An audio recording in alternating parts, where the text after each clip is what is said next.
I will never forget the moment I opened my phone and saw a notification. My heart stopped. On the screen was a photo of my stepfather, completely naked. His confident, almost piercing gaze drilled into me, the same look I'd known for years, but this time it was different. How did this photo end up on my phone?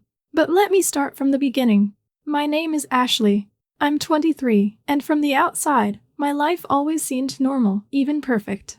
Even my mom, Karen, who married Richard 5 years ago. He's 64, successful, and charismatic, the kind of man who commands attention the moment he enters a room, always impeccably dressed in tailored suits that accentuate his athletic build. Silver streaks in his dark hair give him a distinguished look that makes women glance twice. But there was always something unsettling about him, the way his eyes lingered a little too long during family dinners, or how his hand would accidentally brush against my waist when he passed me in the hallway. I'd chopped it up to my imagination, until now. It was a Thursday, and I was running late to meet my friend Jenny downtown. In my rush, I left my phone on the kitchen counter, which I never do, since I'm glued to it like everyone else. But that day, fate had other plans. I should have gone back for it, but I didn't. The night had been amazing. We'd gone to a sleek rooftop lounge, sipping cocktails and laughing about the dumb things we did in college. The city lights sparkled below us, and for the first time in ages, I felt free. No weird vibes from home, no awkward tension, just Jenny, me, and the feeling that life was good. By the time I got back, it was late. The house was too quiet. Mom had already gone to bed, but Richard was in the living room, lounging on the couch like he owned the place, which, to be fair, he kind of did. He was buried in some papers, glasses perched low on his nose, exuding that calm, collected look. But when he looked up and our eyes met, something felt off. His gaze wasn't just casual, it lingered far too long. "Good night," I said, forcing a light tone even though my heart pounded in my chest. He merely nodded. As I walked past him into the kitchen, I grabbed my phone from the counter. The screen lit up with a few missed notifications, nothing unusual, until I saw a new photo. Curiosity got the better of me, and when I opened it, my world tilted on its axis. There, in what looked like our bathroom, stood Richard. His body was angled just so, muscles defined, but it wasn't his physique that took my breath away, it was those eyes, that piercing stare, as if he was looking directly at me through the screen. I froze. My mind went blank. This couldn't be real. Maybe he meant to send that photo to Mom, and somehow it ended up on my phone by mistake? Deep down, I knew it wasn't an accident. The confidence in his expression, the way he looked, it wasn't meant for Mom. It was meant for me. My hands trembled, and I felt sick. My first instinct was to march upstairs and wake Mom to show her, but I couldn't. Something, shock, fear, or perhaps something darker, held me back. I turned off my phone and practically ran to my room, locking the door behind me. Sitting on my bed, I stared at the blank screen while my heart pounded. Every strange glance, every unwanted touch over the years began to make sense in a way I wasn't ready to face. I couldn't sleep that night. I tossed and turned, staring at the ceiling as my mind raced with possible explanations. Maybe it was a mistake, a misdirected photo meant for Mom? But deep down, I knew this wasn't an error. And disturbingly, a small, twisted part of me wanted to know why. Why would he do this? What did he want from me? By morning, the house felt different, as if the very walls were holding their breath. I could hear Mom downstairs, humming cheerfully as she prepared food for our family picnic at the cabin in the countryside, a day that was supposed to be normal, a perfect escape. But nothing felt normal anymore. I dragged myself out of bed, still burdened by that photo's weight in my chest. When I finally made it downstairs, Mom was busy packing sandwiches with a bright smile, oblivious to the storm swirling around us. Richard stood by the door, loading the car with our bags, his movements casual and effortless. But when I stepped outside to help him with the last of the bags, the air between us shifted. We were alone for a moment, that was all it took. "You saw it," he whispered, his voice low, barely audible over the morning breeze. I froze, my heart pounding so loudly I was sure he could hear it. His words weren't a question, they were a statement, heavy and certain. I could feel his warm breath on the side of my neck, sending shivers down my spine. I could have screamed, could have run back inside and told Mom everything, but I didn't. I just stood there, paralyzed, his gaze pinning me in place. My throat went dry, my mind blurred, and yet, somehow, I nodded, just a slight, almost unnoticeable nod that was enough. I saw a spark in his eyes, a flicker of something dark and dangerous, that twisted my stomach. I didn't know if it was fear or something else, but it made me tremble. And then, just like that, the moment passed. Mom's voice called from the kitchen, shattering the spell.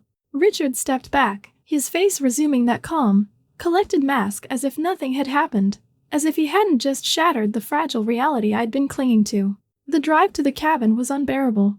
Mom chatted happily in the front seat, oblivious to the thick tension in the air, while Richard drove with steady hands and a neutral expression. Yet every time I glanced in the rearview mirror, I caught him watching me, our eyes meeting for a split second before he returned his focus to the road. That brief look sent my heart racing all over again. I pressed my forehead against the cool window glass, trying to quell the storm inside me, but it was no use. I couldn't escape the weight of his gaze, nor the memory of that photo seared into my mind. When we arrived at the cabin, I practically bolted from the car, desperate to put as much distance between us as possible. I busied myself unpacking and helping Mom set up the picnic area by the lake, anything to avoid being alone with him.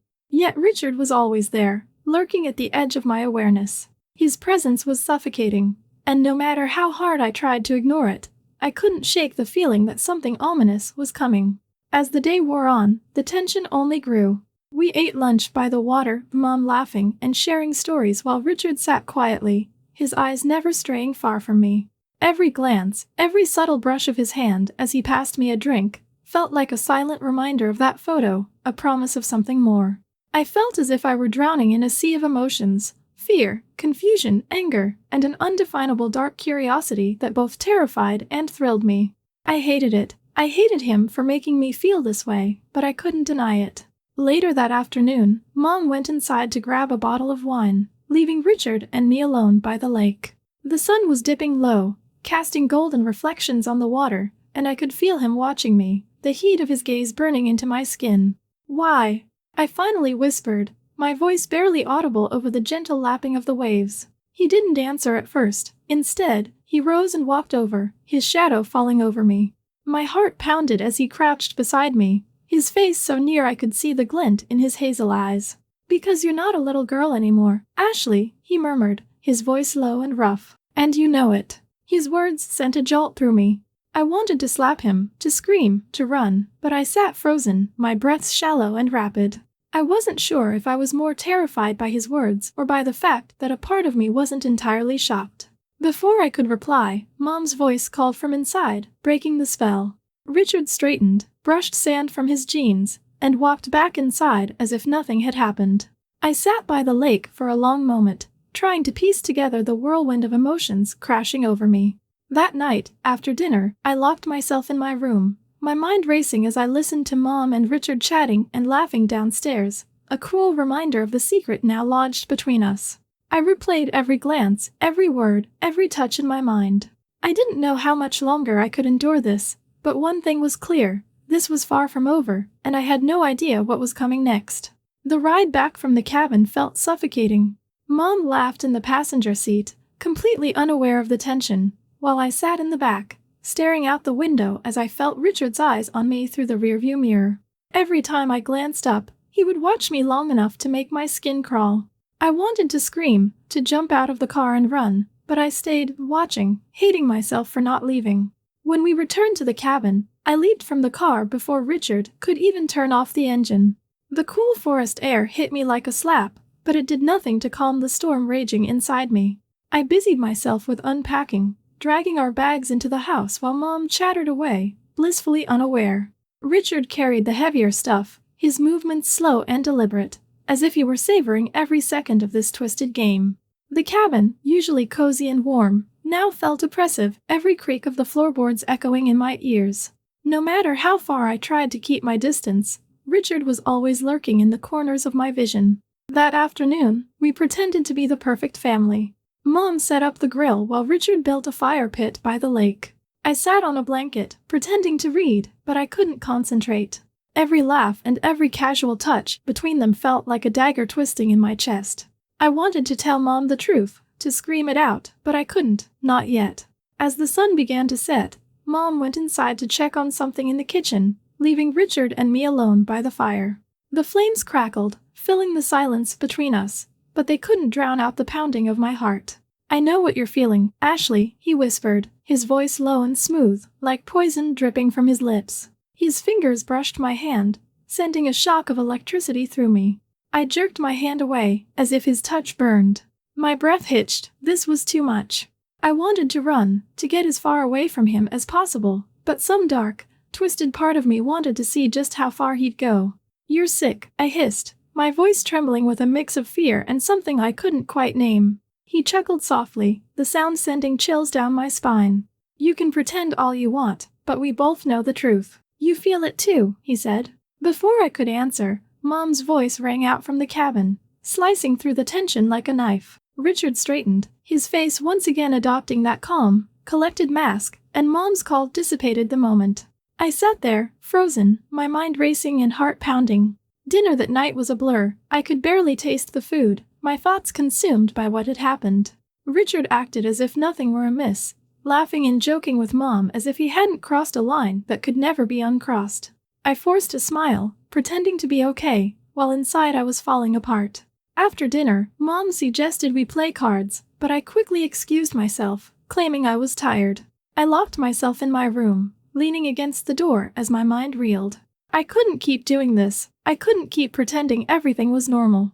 But what scared me most wasn't Richard's twisted game. It was how a part of me longed to keep playing. The next morning, I woke early, hoping to avoid him. I made my way down to the lake, the cool morning air doing little to soothe my nerves. Sitting on the dock, I stared out at the water, trying desperately to clear my mind, but I couldn't shake the feeling of his eyes on me. I barely slept. His voice cut through the silence like a knife, sending a jolt of fear through me.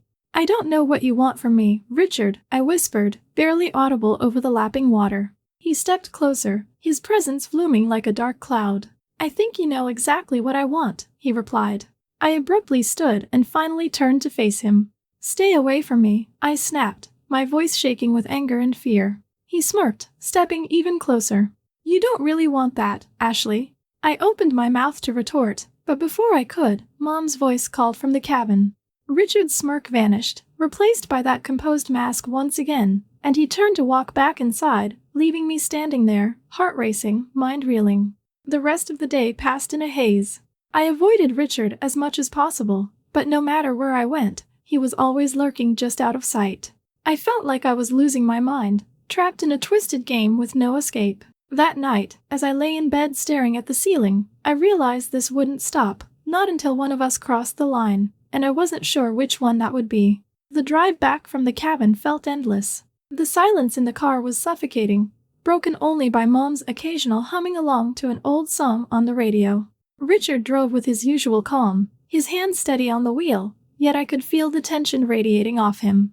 Every time I caught his eyes in the rearview mirror, my stomach twisted into knots. I knew, even without words, that this wasn't over. Back home, everything spiraled. Richard no longer tried to hide it. It started with subtle touches when Mom wasn't watching, the way he stood too close in the kitchen, his hand brushing against my back as he reached for something. Then came the notes, short, cryptic messages slipped under my door or left on my pillow. "I see you. We both know what you want." Each one sent a wave of panic through me, yet there was something darker, a perverse curiosity I couldn't shake. I began spending more time at Jenny's, crashing on her couch just to escape the oppressive atmosphere at home. But every time I returned, the air felt thicker, as if the walls themselves were closing in, and Richard was always there, watching. One night after a late shift at work, I came home exhausted. All I wanted was a hot shower and my bed, but as I stepped out of the bathroom wrapped in just a towel, I felt it, a prickle at the back of my neck, as if someone were there. I turned slowly, my heart pounded as I noticed my door was left ajar, just enough to sense someone watching. I slammed it shut and locked it, pressing my back against the door to catch my breath. My mind raced. This couldn't continue. I needed to do something, but what? Tell Mom? Would she even believe me? Richard had a way of twisting things, making you doubt your own reality, and a small, twisted part of me wasn't even sure I wanted it to stop. Days turned into weeks, each one more unbearable than the last. I started coming home later, hoping to avoid him entirely, but the tension was always there, simmering just below the surface, waiting to explode. Then came the night of Mom and Richard's anniversary. Mom was over the moon, gushing about the fancy reservation Richard had made at a downtown restaurant. She wanted us to celebrate together like one big happy family. The thought of sitting across from him made me sick, but I had no choice, so I played along. Yet, if I had to endure that night, I wasn't going to make it easy for him. I pulled out the red dress, the one Mom despised, the one that hugged every curve of my body like a second skin. As I stood before the mirror smoothing down the fabric, a strange surge of power coursed through me. If Richard wanted to play games, fine, but two can play. Walking down the stairs, Mom's eyes widened. "Oh, Ashley," she said, frowning, "don't you think that's a bit much?" But Richard froze, his eyes swept over me slowly, deliberately. In that fleeting moment, I saw a flash of something dangerous and raw as his mask slipped, sending a thrill down my spine. "You look beautiful," he said, his voice as smooth as silk. I forced a smile, ignoring the way Mom's eyes flitted nervously between us. "Thanks," I replied, trying to keep my voice steady even as my heart pounded. Dinner was a nightmare. The restaurant was dimly lit with soft jazz in the background, yet the tension at our table was anything but subtle. Mom chattered happily, oblivious, while Richard's eyes never left me. Every time I shifted in my seat, I felt his gaze on my skin like an unwanted caress. Halfway through the meal, I excused myself to use the restroom, needing a moment to breathe. I splashed cold water on my face, gripping the sink as I stared at my reflection. What was I doing? This was insane. I needed to leave before things went too far. But when I stepped out, he was there waiting. Richard leaned against the wall, hands in his pockets, his eyes dark and unreadable. "What are you doing?" I hissed, glancing around to ensure no one saw us. He pushed off the wall, closing the distance between us in two slow, deliberate steps. "You know exactly what I'm doing," he murmured, his voice low and dangerous. "And you're not stopping me," I tried to say, but as I moved past him, he caught my wrist, his grip firm yet unsettlingly gentle. My breath hitched, my heart pounded so loud I could barely hear anything else. "This isn't a game, Richard," I whispered, trembling. He leaned in closer, his lips brushing against my ear. "Isn't it?" he murmured. I yanked my hand away, my skin burning where he touched me. Without another word, I turned and returned to the table, my mind reeling. Mom looked up with concern. "Are you okay, sweetheart? You look pale." I forced a smile and nodded. "I'm fine, just tired." But I wasn't fine. I was falling apart, knowing deep down that the night was far from over. After dinner, as we walked back to the car, Richard held the door open for Mom like the perfect gentleman. But as I slid into the back seat, he stopped me, his hand brushed against my lower back, lingering a beat too long. "You coming?" Mom called from inside, completely unaware of the silent exchange inches away. Richard's eyes met mine, and in that terrifying moment, I wasn't sure I wanted to stop him. The drive home was silent, the tension so thick I could barely breathe. When we finally pulled into the driveway, I practically bolted from the car, mumbling something about being exhausted.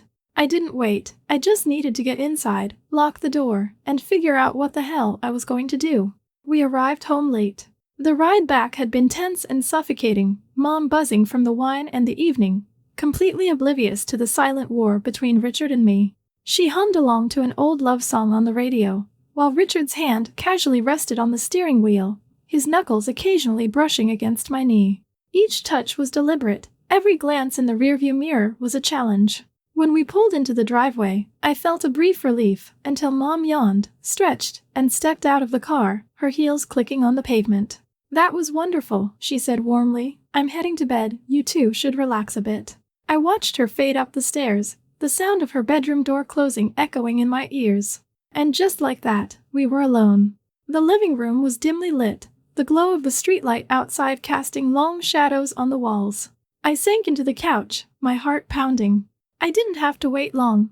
Richard walked in, his footsteps measured. He didn't speak at first, just stood there, watching me from across the room. The tension was unbearable. Finally, he crossed the room in a few strides, and before I could react, his hand was on my cheek. His touch was warm, almost gentle, but it felt as if 1,000 bricks were pressing down on me. My breath caught. For a moment, the world stood still. This was the moment, the line we both knew we were about to cross, but I refused to be the one who fell. Slowly, I reached for my phone, keeping my eyes locked on his. His gaze flickered with confusion for just a second, and then I pressed record. The red light blinked in the corner of my screen, capturing everything. The way his hand lingered on my skin, the hunger in his eyes, the dangerous closeness between us. His confident, smug look faltered. "What are you doing?" he whispered, his voice low with a hint of panic.